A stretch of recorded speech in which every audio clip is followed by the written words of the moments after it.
Every so often, the Sports Hangover touches on mature topics. Discretion is advised. Gossip, BS, lies, and rumors. This is the Sports Hangover. I don't know what that means. No one knows what it means, but it's provocative. It's not. It gets the people going. Welcome to the Sports Hangover. I'm Michael Benatar, joined alongside J-Dog. What up? Oh, man, Mike, what is going on? It was a big weekend, full of basketball for you, sneaking in booze into college stadiums. That did not happen. More on that in J-Dog Takes On.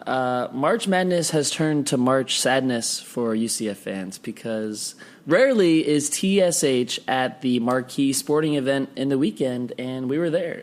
It was great. I told you, I was texting you, I was like, I've never watched more college basketball than I did this weekend. I was into it. I was gambling. I hit up Bill from the Gambling Goose Cast here on the Hangover Network. Hit him up. Now, he was having a rough weekend, so I reversed a lot of his picks and won some money because he was not winning a lot of money this weekend. He should have taken UCF more than he did because we were 13-point dogs to Duke, and obviously we covered. It was an epic game. I mean, me and you don't like basketball that much. We don't even like college basketball at all. We only watch in March. And you were there. I was there. It was unreal. It was such a great game. UCF was scoring with Duke. Like, it's so rare for a team like UCF to score that many points. And Aubrey Dawkins was hitting 3 after 3.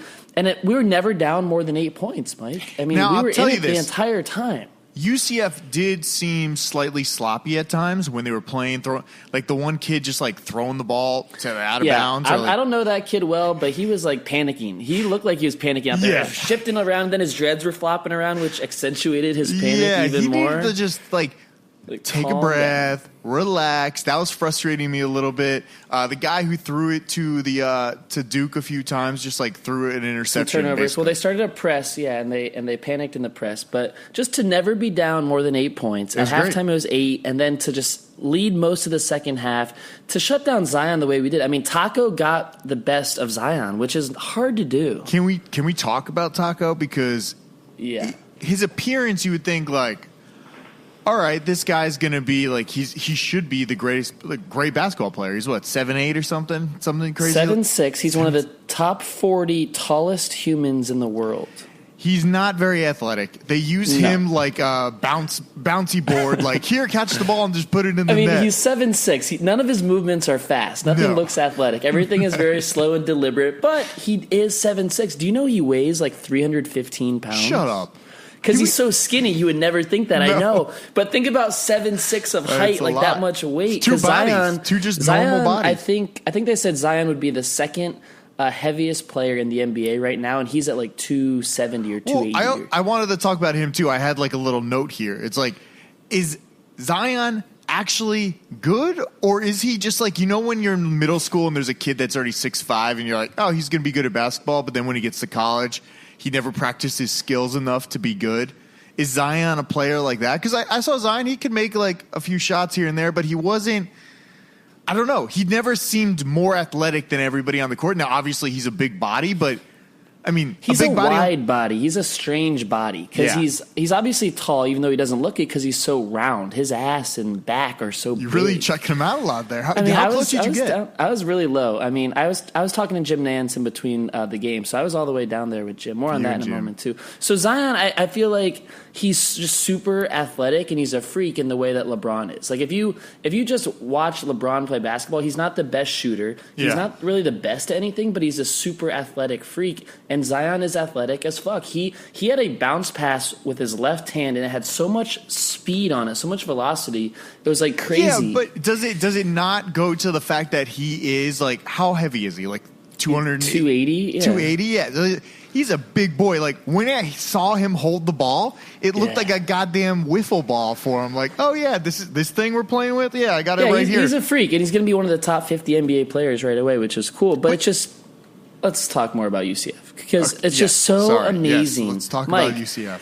That they were on that stage. I had the best weekend. So Friday we go against VCU, 9 seed versus 8 seed. UCF didn't score in the first 5 minutes of the game, and you're thinking, wow, this is going to be awful. They blew them out by 15, going nuts. Then we had a little weekend in the mountains, hanging out, back to Columbia, South Carolina. So tell us about the vibe at the first game. Friday, there was a game before your game, so the it was game late. was right before us. So there's like 4 fan bases in the same arena. It's weird. And my J-Dog takes on, I'm going to explain the booze situation a little bit further. But basically, there's no booze in the stadium. Yeah. So you have to pregame outside, then you go in. So we went in at halftime of the Duke game, saw some Zion, and then all the fan bases are there. Meanwhile, yesterday it was all Duke fans because we're in Columbia, South Carolina. So sure. just a few hour drive from North Carolina, 6 hours from UCF. So it was all Duke fans. Yet the UCF section, I know you could hear us. We were loud. Right? Oh, I heard you. It was. I mean, you guys were by the microphones by the TV because it sounded like it was taken over by. I don't think we were by the microphones. Fans. I think we were loud, and that's that young alumni that we talk about. All of our alumni in their 20s and 30s, so we know how to freaking chant. It's only 3 letters, not hard to do. It's not very hard. Yeah, you guys went to college, so. Some of us did. And so it was really cool how we would make noise in our one section, and then all the Duke fans would have to drown us out, and they did because they could. There was more of them, but they had to respond to us. So I feel like we set the tone, and the players could clearly hear that, and that's what made it pretty cool. How was the vibe in there? Like, so you were playing Duke when that game. It wasn't. It was what, like mid-afternoon for you, right? Yeah, like 5:15 tip. Yeah. What was the vibe in there though? Because it was tense because like it's on CBS. It's in the Jim Nantz slot. It's like that's our number 1 slot. Sure. By the way, TV ratings through the roof. 12 million people watched the game. Second highest rated Sunday 5 p.m. tournament game ever on CBS. Just saying. UCF, big conference, big school. Could be Duke, but whatever. Doubt it. It was tense, and the fan bases were so electric going back and forth when so many threes were jacked up, so many threes were made, so many dunks, Taco swatting, Taco dunking, and he doesn't have to jump to dunk. Isn't that crazy? Again, Taco just looks like a goddamn alien to me. Like, he shouldn't be out there. And when I saw him out there, I was like uncomfortable watching him like try to swat away the ball, and he'd be like, no, like try to like not touch people. But yeah, he wasn't the greatest to watch out there. The foul trouble is brutal. So Taco's going to not play in the NBA. He's going to go to Europe. And when he was in foul trouble, he's just not athletic. You called it. I mean, he's just a big boy. He can't do much. So he's just going to go to Europe, make some money? Go to Europe, make $250,000 a year, and just live it up. Not the worst life. Until his knees give out on that 300-pound skinny body. Yeah, he will be uncomfortable. Like, where's Greg Oden these days? I don't know. Exactly. He's really tall. And I have no idea. 7-footers don't lead comfortable lives. That's just a fact. No, I know, but it's just got to be so, like, he seems so skinny. Like, if you like, obviously on TV it looks a lot different. But when you saw a picture of him, he looks that skinny too. Yeah, but when you saw super skinny, you saw a picture of him with the announcer. I think Friday night. She was like what 5'2" or something, and he was 7'8". It was insane. She went up to his waist, barely up to his waist. So I thought it was cool. It's something you see when you're there. He had to sit on a special pad on the chairs. He couldn't just sit on the plastic chair. Maybe it would have broken or like couldn't hold his ass because he's so big. So he had to sit on this huge, gigantic pad that was bigger than the actual chair. They never show it, right? These things that you see. By the way, our mutual friend ran into Taco like 3 years ago at a burger place downtown, friend, 2 a.m. Yes, that one. At 2 a.m. Oh, no. And I'm telling you, we got kicked out for the things that he was saying to Taco. Oh, no. Really? Yep. You can only imagine. I could only imagine. Because Taco is the nicest guy, and I was just there with him. I wasn't calling names, obviously. I know Taco. And so that happened. Let's talk about UCF's trajectory. Mike, when me and you went there in the late 2006, 2008? I'm not yeah. I graduated 2010. Yeah, from UCF. Yeah. So when we were going there, our school wasn't known for any success. Like, we were happy just to get on ESPN2 for a football or basketball game. We weren't trying to win games. We just wanted people to know about us. And now we are national champions in football. We are making people talk about us. We are polarizing. And we were one revolution away. That ball went all the way around the rim at the buzzer. That could have fallen in at least 50% of the time, if not more. Did you see that meme? I got to repost it on Hangover Network on Instagram. But did you see the meme that I think our Canadian friend sent us about the people in the booth changing the games? Like, oh, we can't have Duke lose the game. We can't have Duke lose the game. You got to move the basket at this time and make it look like that's what it felt like. Because that tip that went all the way around. That looked so good from where I was, just partially blocked by the backboard, and it looked so good and so right. And that place would have melted down. There's like 1,000 UCF fans there, and we would have taken over the whole arena. It would have been just so epic. And then we would have been in the Sweet 16. We've never even won an NCAA tournament game. I went up there blindly to Podunk, South South Carolina. Columbia sucks. The town freaking sucks. Don't recommend it at all. Okay. Go to a different city if you have any choice about it. Went all the way up there not expecting anything. We had never won a tournament game, and we were one revolution away from beating Zion and Duke and Coach K and number one. The video, the post-game video with the coach talking to all the UCF kids, it was all you heard was sobbing in the background, crying. It's tough. Those kids are, and you don't realize, like, they're so young. They're playing basketball. They want the dream of, winning it all. They're on national television. And, some of them, this might be their last game playing basketball ever as a career. For sure, because especially as a team. Several seniors on both sides. They could have ended Zion's Duke career. We would have been the Cinderella story. There's no upsets anywhere. We were the team people would be talking about. The games have not been – I've tried to watch a few. Some of them not close. It's been a rough weekend of games. But ours was the best. I mean, I realized really afterwards, wow, TSH was at the game of the weekend. Probably should have posted something. Probably should have posted one or two things. I was just in my own UCF world, just doing my own thing. So do we want to do J-Dog Takes On so I could hear about the booze here? Yeah. All right, good. J-Dog Takes On.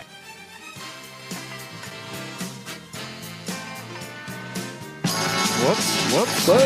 Whoa. No, we're not playing anything. Misfire. Just right. J-Dog's thing. I don't run the board, just so everyone knows.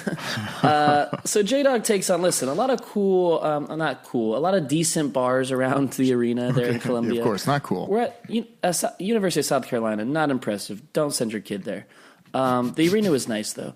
But the issue that I have, and the reason I'm taking on Colonial Life Arena in Columbia, South Carolina, is because they didn't serve any alcohol at the game. Now, the NCAA has never served alcohol in March Madness before at any game until this year. And 7 of the 8 sites agreed to serve booze during the game. The one that didn't happened to be Columbia, South Carolina. That sucks. So every single other venue let that happen.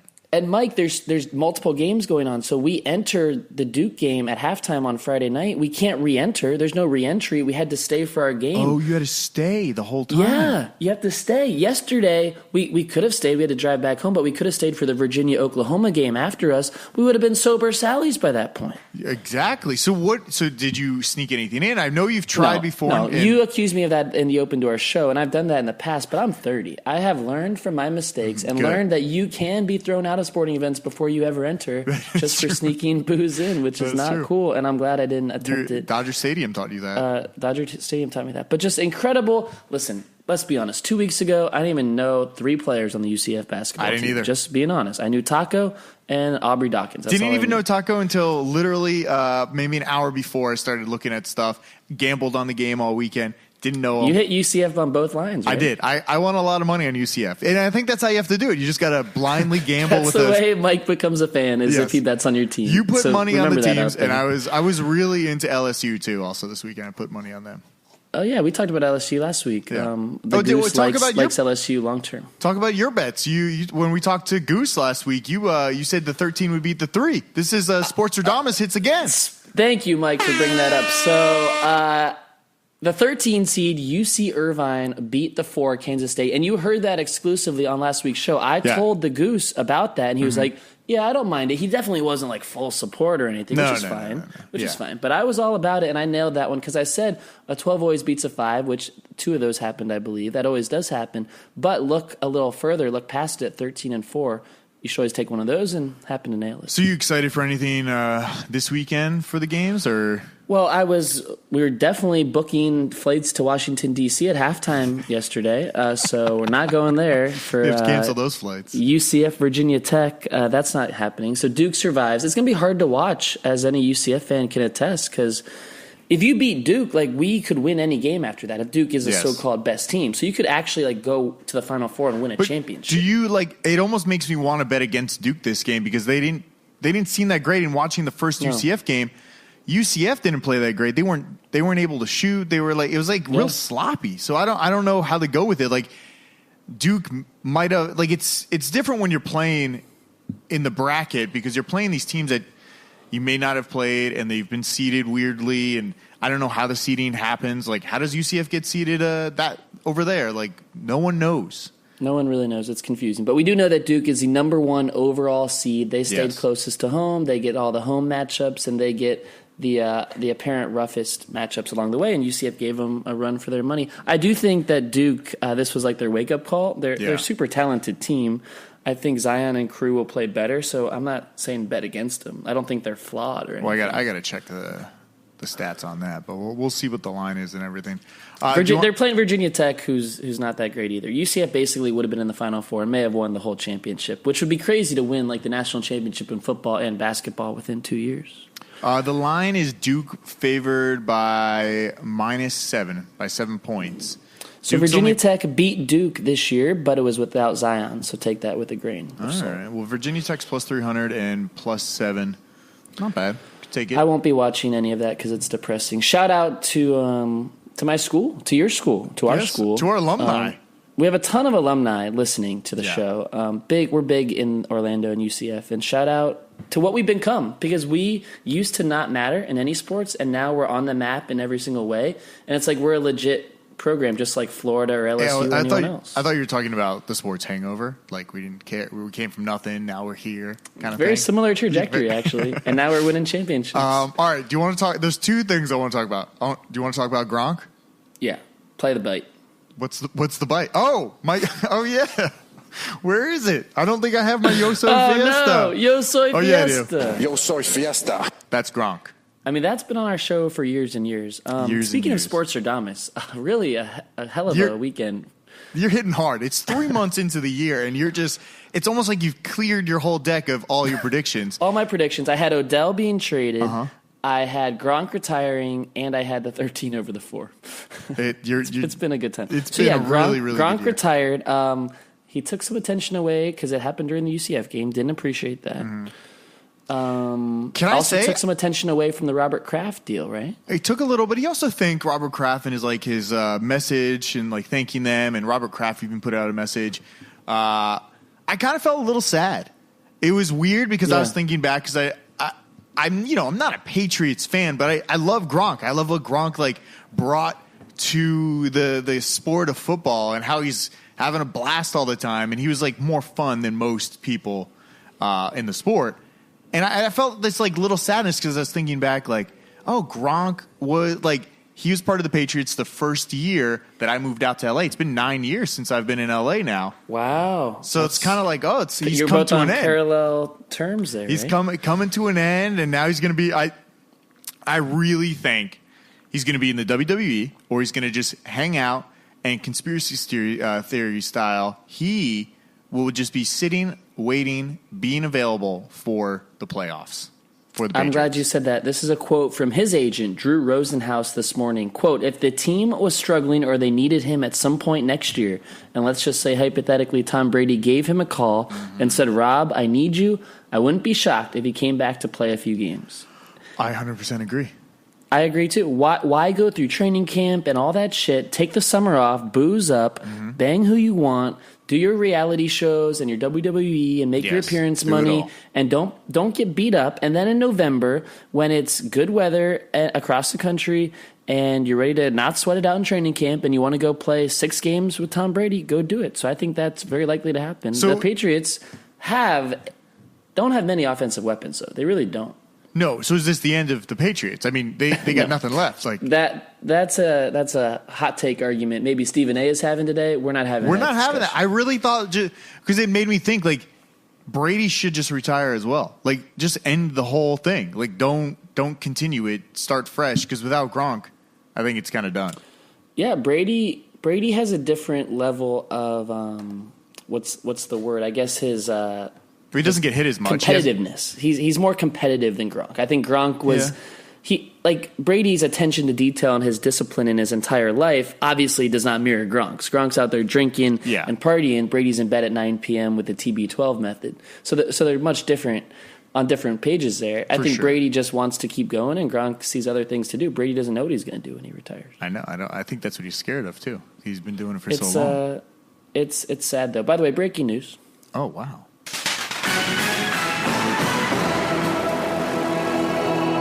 First reported by TSH a few weeks ago, the Thursday Night Football opener has been announced by the NFL, and the Patriots will not be in the game. The first time in forever that the Super Bowl champion is not playing the opening game of the season. Why is and that? again, the conspiracy theories will tell you Goodell Goodell versus Kraft and Belichick and Brady. They don't want him to have that limelight. It's crazy. There it is. Put it on. So the Thursday night opener official.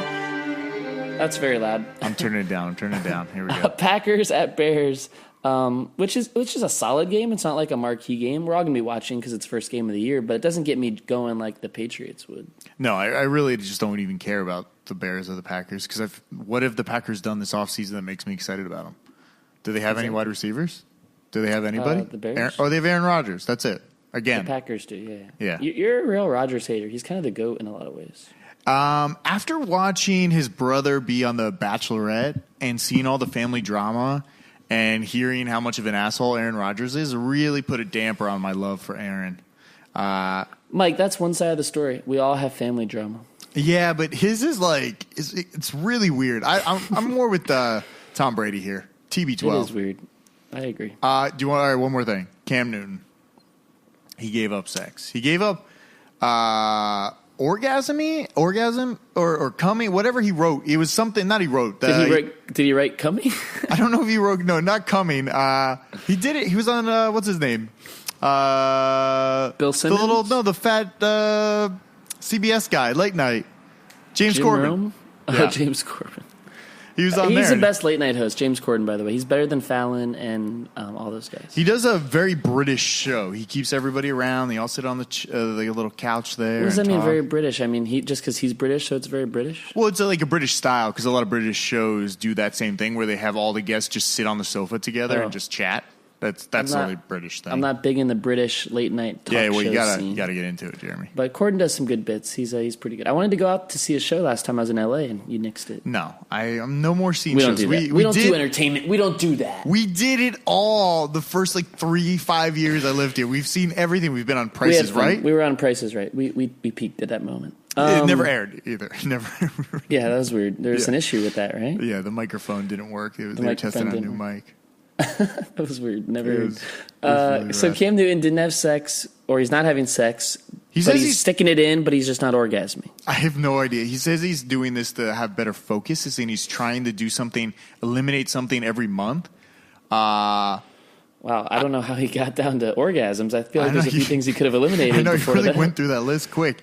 I don't know why he's doing this. I don't know what he thinks. Is it just like a mental toughness thing? It doesn't really make any sense because he's just bad, like his shoulder was hurt, and now he's just like, I'm eliminating this from my I would eliminate like injuries to your shoulder. Maybe it would be more effective. Yeah, something like that would be good. Mike, you're a mental warrior. What should he give up next? I don't think he should give up anything. I think he should meditate and focus, and that's all. That's all I would do. You'll be very happy. I have downloaded the Simple Habit app, and I am now meditating daily to work on my focus. And we're starting with 5 minutes a day, but we're ramping up to 7 to 10 very soon. That's good. 7 to 10, that's good. You know where I really feel it? It's like from the 10 to the 15 mark. Somewhere around there. So I have to get up around past 10. Because once you hit the 10-minute mark, you've actually sat there long enough to be not annoyed by it, but like to realize that it's been a while. And then you get to the 15, then you're actually like deeper in it. And once you hit 15, I feel like you can do 25, 30, 45. Because after that, you're just like in the zone. The first 5-10 minutes, It's still hard for a beginner, as you know. And we don't want to say, even if you meditate for 1 minute, it's still a great thing, is what they say. It's a start. I feel like meditating 1 minute's not a benefit of anything. It's just literally. But it's a start. Okay, it's like sitting on the toilet shitting for 1 minute is the same thing. I wouldn't go that fast, but yeah. What do you got? My focus is better. I sat through several March Madness games, so it's already helping. And it's given me clarity in the fact that I am so grateful that I attended the Duke-UCF game and look at all the positives and not just be straight depressed. And did you feel like the game was that big when you were there, or was it more afterwards, like post-game, kind of like when I went to the KC game, where I was like, I don't know. Like, the game was just a game to me. It was a great game. We always say college games are more intense than pro games, whether it's college football or college basketball versus NBA and NFL, because the fan bases, you have that, like, it's in your heart, like it's in your blood, whereas, like, oh, I'm a Rams fan. Let me just watch the Rams. So it's different, and it was more intense, but I also didn't understand like that the whole world was watching, like, and the ratings would be that sick, and we were one revolution away from ending Zion's college career. I mean, that's all real stuff. Yeah. Well, I mean, but also I feel like college fans have more passion. Like when you're in the stadium, like even when I went to like a soccer game, I feel like they have more passion. Like football is it's very slow to watch. In real life. NFL football. Yeah, NFL College football is passionate. You've been to a USC game, right? I've been to a USC game. Never a UCF game. Never stepped inside that stadium. You've never been inside the stadium? Never been inside. So you definitely haven't been to a UCF basketball game. Never been to a UCF basketball game. Well, TSH was there. Not that you can tell from our feeds. No. Definitely was siloed in my own UCF brain. But maybe do like a throwback Tuesday. Awesome. Post on Tuesday. Okay. We can all relive it all. We're still selling Sports Hangover shirts with the UCF logo. Oh, yeah. I was stopped, I have to be honest with you, by, I won't name him because I don't think he wants to be named, but the Associate AD of Brand Development. Oh, no. When I was wearing the shirt. Oh, shit.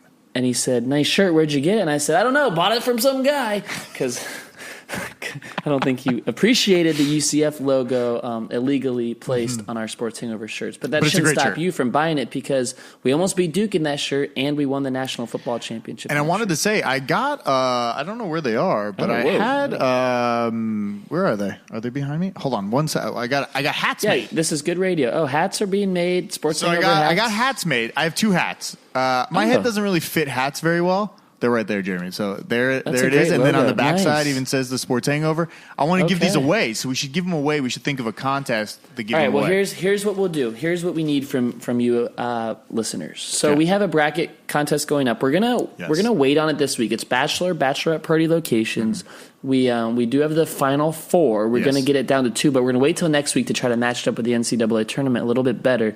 How about if they vote on hangover.network and they tweet us that they voted? We can just have them vote because then I will get their email address. And then that's all you have to do. So we're going to upload everything right now. So everything is live. The final 4 where you will vote bachelorette party locations in the bracket. We're down to some great cities across North America, domestic and international. Mm-hmm. Go to hangover.network, sign up with your email, and then Mike will pick 2 lucky winners to send free hats. And this excludes our friends, close friends that listen to the podcast. They will not be getting a hat. You could save on shipping if they live in LA. Well, we'll see. I don't. They might not wear it. I wouldn't say that because we have some great friends who listen, and I wouldn't want them to not vote. Okay, so everybody vote, and somebody will be winning a hat. Shout out to all the UCF alumni, by the way, who will vote. I have so much love for my school today, Mike. I don't know. Don't you? I could tell. I mean, it was really sad. I was like upset. I was angry. I've never been angry at a college basketball game where I was just like, God damn it! Why did that? Why were you angry? Because I'm a UCF alumni and I have passion for my school, Jeremy. That's why. That's I'm going to clip that off. That's a new open to our show right there. Again, just to remind everybody for our bracket, it's Seattle versus Park City / any ski resort, and then Montreal versus Vancouver. And that's our final 4 in the bracket. That'll be up. You can go, it's easier to say thehangovernetwork.com. You can just go to thehangovernetwork.com as well. Okay, both work. It'll redirect you to hangover.network. But I know those sound like kind of random cities, but that's what you people voted on. Yeah, it's really random. And also our friend that's getting married went to Tulum already. So what the hell was that? Let's not end the show without putting him on blast because he was all about put Tulum in your bracket. Put Tulum in your bracket. It was in the bracket. Not only did it not advance because he didn't vote on it or support it, he went there without us. He went there. So no, we're not going to go back. It wasn't even anyone else's bachelor party or wedding. It went for someone's fucking 30th birthday. Yeah. 30th birthdays are just like going insane. My sister is having a 30. Today is her birthday, and she's having a 30th birthday in Sedona. They're all hanging out. All the friends flew out there. I don't know what happened, Jeremy. In the last, we're only not that much older. I know. I would never go away for my 30th birthday. But you wouldn't make people fly everywhere for you. We did that. I know we did. But it's just such a weird thing. Fun. I just kept thinking back, what did I do for my 30th? No, I didn't do that. It just seems like so trendy now. Well, it's it is a depressing birthday. it's like one of the hardest ones. Like, I'm sure 40 will be tough, but we'll probably have 2 kids and a wife by then, so it's probably not as bad. But 30 is kind of like, it's a big transitional time. It's like, all right, let's grow up. But never stop going to your alumni's big sporting events. Because, listen, I was on the fence about going 6.5-hour car ride each way. I was like, I am so freaking glad I went, and I would have so many regrets if I didn't go. So if you're ever on the fence about a school that you care about or a team that you care about, and it's a big deal and it's relevant, and people are going to be talking about it regardless, just go and be a part of it. Win or lose, you're still going to have the memories. It's true. It's very, very true. Also, check out the Sports Hangover, the hangovernetwork.com. Everything will be up there. We have blogs up, hot topic blogs, big blogs driving traffic to the website, some NHL blogs, NFL. I'm going to put out my favorite springtime TV shows I'm looking forward to this year. Maybe some NFL stuff. I have a lot of like topics I want to write about, but I haven't written them yet. I hope they will be up there. A lot of swag as well. Go get the swag. I'm putting up new swag this week, so stay tuned on the website. Go to hangovernetwork.com. Follow us on Instagram at Hangover Network. And if we don't get arrested, most reviews, hopefully we're back next week.